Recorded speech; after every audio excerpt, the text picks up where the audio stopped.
अगर आप में से कोई भी ये ढूंढ रहा है कि यार केस स्टडी के क्वेश्चंस कैसे होने वाले हैं और केस स्टडी के क्वेश्चंस को किस तरीके से सॉल्व करूंगा, किस तरीके के क्वेश्चन आने वाले हैं, तो आप बिल्कुल सही वीडियो में पहुंचे हैं। और इस वीडियो को देखने के बाद केस स्टडी वाले पोर्शन पे आप लोगों को आने वाला है बहुत ही तगड़ा वाला कॉन्फिडेंस। तो बच्चों लोग जल्दी से शुरू करते हैं और देखते हैं आखिर ये केस स्टडी के क्वेश्चन किस तरीके से पूछे जाने वाले हैं और आप लोगों को किस तरीके से इसका जवाब देना है। आइए जरा देखते हैं।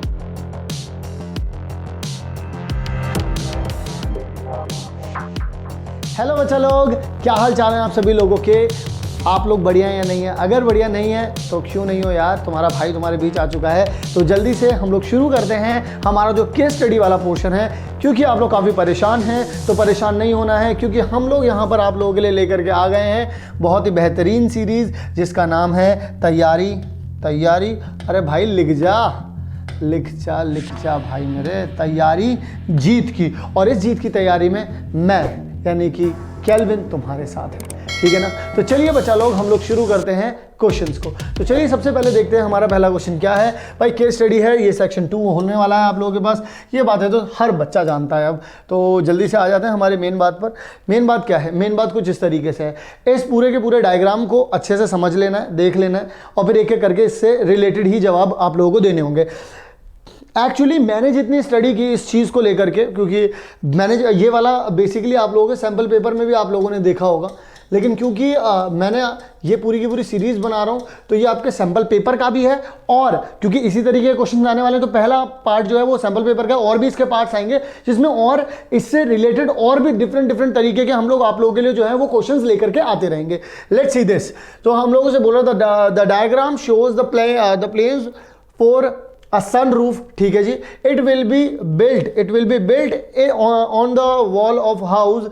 The four walls of the sunroom are square clear glass panels. The roof is made using 4 clear glass panels, trapezium in shape, all the same size. देखो भाई यहाँ पर इस जगह पर इनका जो है वो लगे हुए हैं भाई, ट्रेपीजियम साइज है। अब ट्रेपीजियम का मतलब क्या होता है भाई? 2 पैरेलल साइड्स होती हैं और 2 विदाउट पैरेलल साइड्स होती हैं। तो यानी कि ये क्या रही होंगी आपकी, ये वाली जो साइड्स हैं, ये वाली और ये वाली साइड तो पैरेलल रही होंगी, ये वाली नहीं रही होगी। ये वाली साइड जो है वो पैरेलल रही होंगी, ये वाली साइड भी और ये वाली साइड भी। ये आपस में क्या रही होंगी बच्चों? पैरेलल रही होंगी। Okay, now 1 tinted glass panel half a regular octagon in shape, ठीक है भाई। तो यानी कि आप लोगों से बोला गया ये जो है, ये देखो भाई, ये जो देखो आप लोगों को दिख रहा है ना हाफ ऑक्टागन। ऑक्टागन बोलना क्यों जरूरी था यहाँ पर? क्योंकि ऑक्टागन का, रेगुलर ऑक्टागन का मतलब ये होता है कि सारी की सारी साइड जो होती है वो इक्वल होती है। लेकिन यहाँ पर बच्चों आधा दे रखा है, तो इसका मतलब ये हो गया कि ये जो साइड्स हैं आपस में, ये जो साइड्स हैं ये आपस में इक्वल होंगी। ये जो बन रहे हैं ये ट्रेपीजियम्स बन रहे हैं। ये सामने से हो गया आपका फ्रंट व्यू, जब सामने से देख रहे हैं। ये कैसा हो गया? ये ऊपर से, ये आप टॉप से देख रहे हो बच्चों, ये टॉप से देख रहे हो, ये देख रहे हो आप सामने से देख रहे हो, ठीक है ना। तो यहाँ तक की बात क्लियर है? चलिए जी, तो बढ़ते हैं। ये रहा हमारे पास हमारा पहला क्वेश्चन, और पहला क्वेश्चन पूछता है कि मिड पॉइंट बता दो भाई इसका और इसका, ठीक है। तो मिड पॉइंट बता देंगे भाई, क्या दिक्कत आ रही है भाई? मिड पॉइंट का तो फॉर्मूला ही ये होता था प्यारे बच्चों, याद है क्या आप लोगों को? मिड पॉइंट का फॉर्मूला होता था x1 प्लस में x2 डिवाइड बाई 2 और y1 प्लस में y2 डिवाइड बाई 2, यही तो होता था। तो जरा जोड़ दो इन दोनों को, तो 6 प्लस में 9 डिवाइड बाई 2 और इनको जोड़ दो 17 प्लस में 16 डिवाइड बाई 2। यानी कि आप लोगों के पास तो आपका जवाब ही मिल गया बच्चों, 15/2 आ गया, और इसमें से 6 जोड़ूंगा तो 23 और 33 आ गया। यानी कि आप लोगों के पास जो आपका जवाब हो गया बच्चों वो हो गया 33/2। और ये कौन सा ऑप्शन है बच्चों? 33/2 ये रहा, C option is your correct answer. सारी बात समझ में आ गई? चलिए जी, सो बढ़ते हैं आगे की तरफ। And the next question is the distance of the point P from the y axis is. भाई देखो ये रहा P, ये रहा P, ठीक है ना। ये आप लोगों को जो मेन आपका स्ट्रक्चर होगा ना उसमें दिखेगा, ये रहा P। और आप लोगों को मैं बता देता हूँ यहाँ पर एक डार्क सा कलर लेकर के, सो दैट आप लोग समझ पाएँ। देखो यार y एक्सिस से कितना दूर है ये भाई? 1, ये रहा y एक्सिस, यहाँ O लिखा है ना, ओरिजिन लिखा है, यहाँ पर x लिखा है, यहाँ पर y लिखा है। ये 1 हो गया, ये 2 हो गया, ये 3 हो गया और ये 4 हो गया। तो मैं यहाँ पर 4 बॉक्सेस काउंट कर पा रहा हूँ, यानी कि 4, यानी कि यहाँ पर ये क्या लिखा होना चाहिए? 1 बॉक्स इज इक्वल्स टू में 1 मीटर, ठीक है ना। 1 मीटर तो 1 सेंटीमीटर, ठीक है। तो 2 को 1 सेंटीमीटर बोल रहा है वो, जो भी है। तो यहाँ पर अब आप लोगों के पास 4 यूनिट हो गया, तो इसका मतलब कितना दूरी है? 4 की दूरी है। तो ऑप्शन ए हो गया इसका आंसर। ठीक है ना बच्चा लोग, ऑप्शन ए हो गया इसका करेक्ट आंसर। क्लियर है ना यहाँ तक? बताते चलना मुझे, अगर कोई भी दिक्कत आती है आप लोग कमेंट कर सकते हो मुझे, ठीक है ना। चलिए जी, नेक्स्ट क्वेश्चन बोलता है कि the distance between the points A and S, A और एस के बीच में पूछ रहा है। तो जल्दी से ओरिजिनल फिगर में आ जाओ। ओरिजिनल फिगर यानी कि सच की फिगर क्या कहती है? सच की फिगर ये कहती है कि सबसे पहले करो इसको रब, दोबारा से उठा लो पेन। तो भाई देखो ए और एस के बीच में पूछ रहे हैं डिस्टेंस, तो भाई ये रहा ए और ये रहा आपके पास एस। तो देखो इसमें कितना डिस्टेंस आ जाएंगे, कितने यूनिट दूर है ये? 1 2 3 4 5 6 7 8 9 10 11 12 13 14 15 और ये 16, यानी कि 16 यूनिट 16 बॉक्सेस दूर है, यानी 16 यूनिट दूर है, ठीक है ना। तो डायरेक्टली आंसर कितना हो जाएगा आप लोगों के पास? ए और एस के बीच में 16। तो ये आ गया आपका जवाब। क्या ये बात सारे बच्चों को क्लियर हो रही है? देख रहे हो कितना इजी क्वेश्चन है, कितने इजी क्वेश्चन है। अब आप में से कुछ ये सोच रहे होंगे नहीं सर आप पहले उनके कोऑर्डिनेट निकालते, उनके बीच का आंसर निकालते, बेटा क्या फायदा उसका? आप लोगों को ये सिर्फ 1 मार्क में पूछ रहे हैं, ये सिर्फ 1 मार्क में पूछा गया है। और 1 मार्क में अगर आप लोगों से पूछा गया तो क्यों इतना दिमाग लगाना है? डायरेक्टली आपको तो ऑप्शन ही लिखने होते हैं, इसमें करना क्या होता है?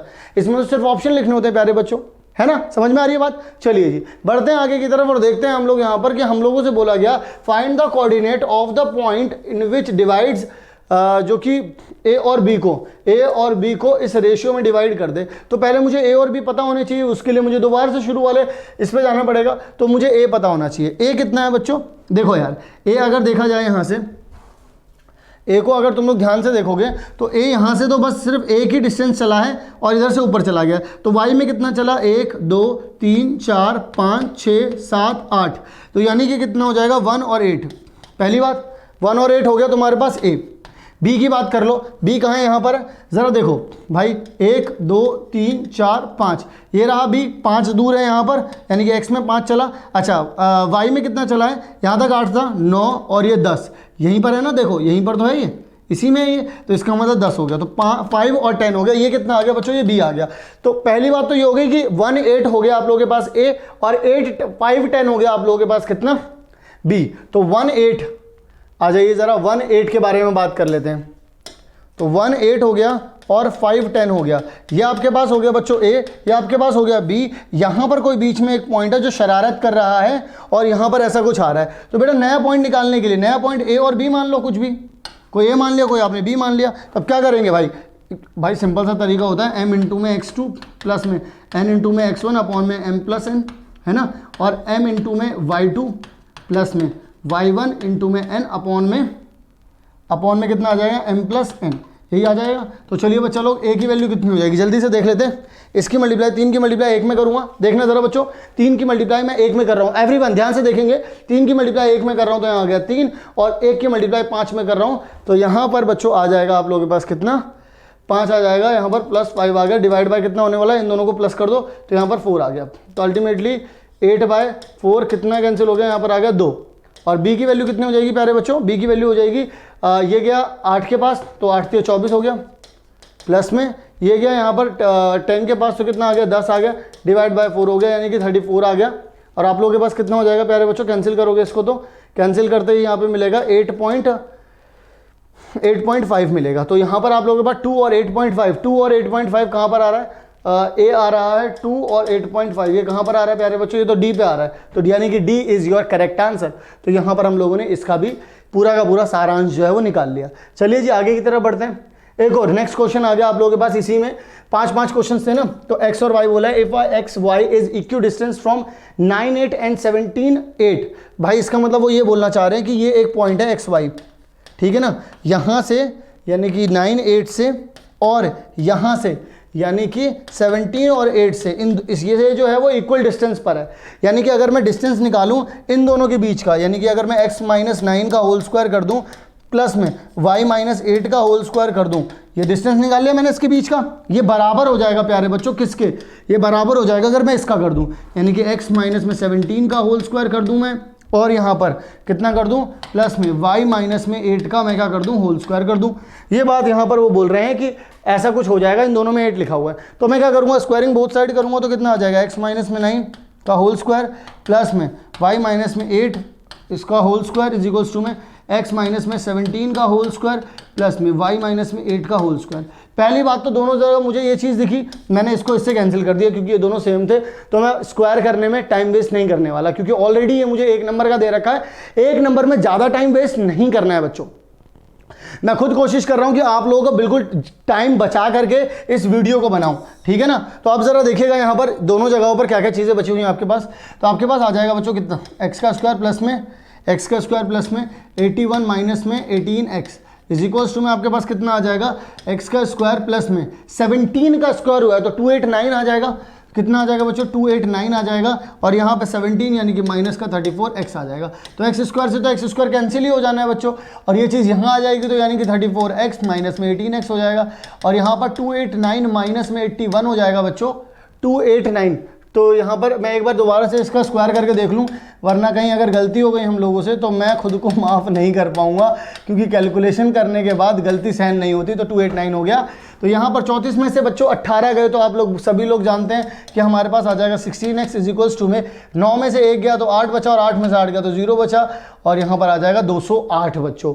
तो 208 आ जाएगा तो x इज इक्वल्स टू में कितना आ जाएगा 28016। अगर यहाँ पर मैं इसे कर देता हूँ लेट से 8 से डिवाइड, तो यहाँ पे 2 आ जाएगा, यहाँ पे आ जाएगा 2, और 48 8 6 48 हो जाएगा।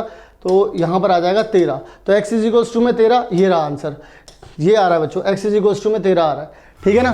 तो यहाँ पर भी हम लोगों ने इस चीज़ को कर लिया सॉल्व। सो आई होप आप लोगों को जो हमारा केस स्टडी वाला जो सेक्शन है पूरा का पूरा, इसका जो पहला क्वेश्चन मैंने आप लोगों को करवाया, इस क्वेश्चन को आप लोगों को करने में आसानी रही होगी। ये क्वेश्चन आप लोगों के अच्छे से समझ में आ गया होगा। Is it clear to all of you?